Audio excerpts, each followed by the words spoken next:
ഇന്ന് രാവിലെ നമുക്ക് കുറച്ച് നൂൽപുട്ടും കടലക്കറിയും കൊടുക്കാനുണ്ടായിന് കേട്ടോ. കുറച്ചുള്ളൂ, ചെറിയൊരു ഓർഡറാണ്. നമ്മൾ അടുത്ത വീട്ടിലേക്കാണ് കേട്ടോ, ഒരു ടൂറ് പോകുന്നുണ്ട്. അപ്പം അവർക്ക് ബ്രേക്ക്ഫാസ്റ്റ് എന്നോട് ഉണ്ടാക്കി കൊടുക്കാൻ പറഞ്ഞിട്ടുണ്ടായിന്. അങ്ങനെ ഉണ്ടാക്കി കൊടുത്തതാണ് കേട്ടോ.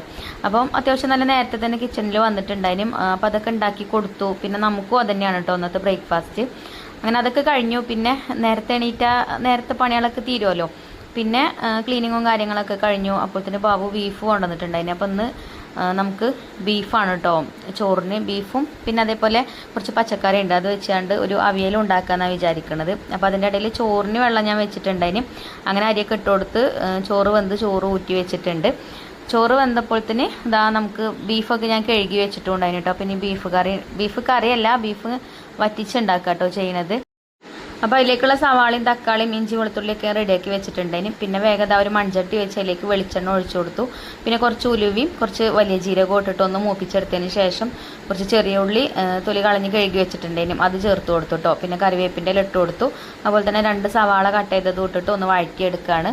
അങ്ങനെ സവാളയൊക്കെ ഒന്നും കൂടി വഴന്ന് വന്നതിന് ശേഷം അതിലേക്ക് ഇഞ്ചി വെളുത്തുള്ളി ചതച്ചത് ചേർത്ത് കൊടുത്തു. ഇനി ഇതാ 2 തക്കാളി കട്ട് ചെയ്ത് വെച്ചിട്ടുണ്ടായിന്. അപ്പോൾ തക്കാളിയും അതേപോലെ തന്നെ 2-3 പച്ചമുളക് പോയി ഇട്ട് കൊടുത്തിട്ടുണ്ട്.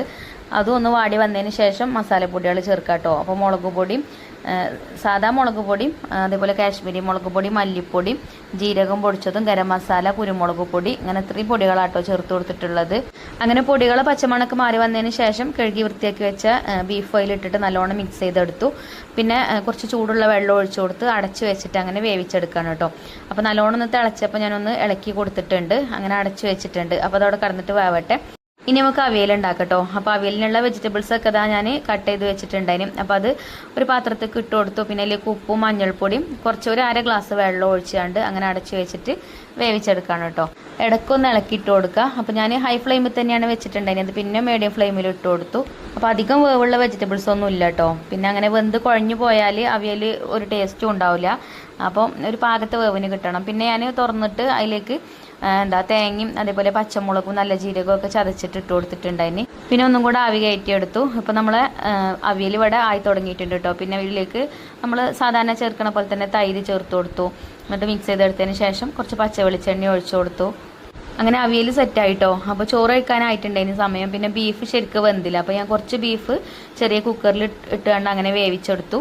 അങ്ങനെ ഹസ്ബൻഡിനും മക്കൾക്കൊക്കെ ചോറ് കൊടുത്തിട്ടോ. പിന്നെ ഞാൻ നമ്മളെ മൺചട്ടിയിലുള്ള ബീഫ് വെന്തിട്ടാണ് ഞാൻ ചോറ് കഴിച്ചത്. അപ്പോൾ അത് നല്ല ടേസ്റ്റാട്ടോ ബീഫ് ഇതുപോലെ വെച്ചാൽ. കുറച്ചൊരു ഗ്രേവി ഉണ്ടാവും.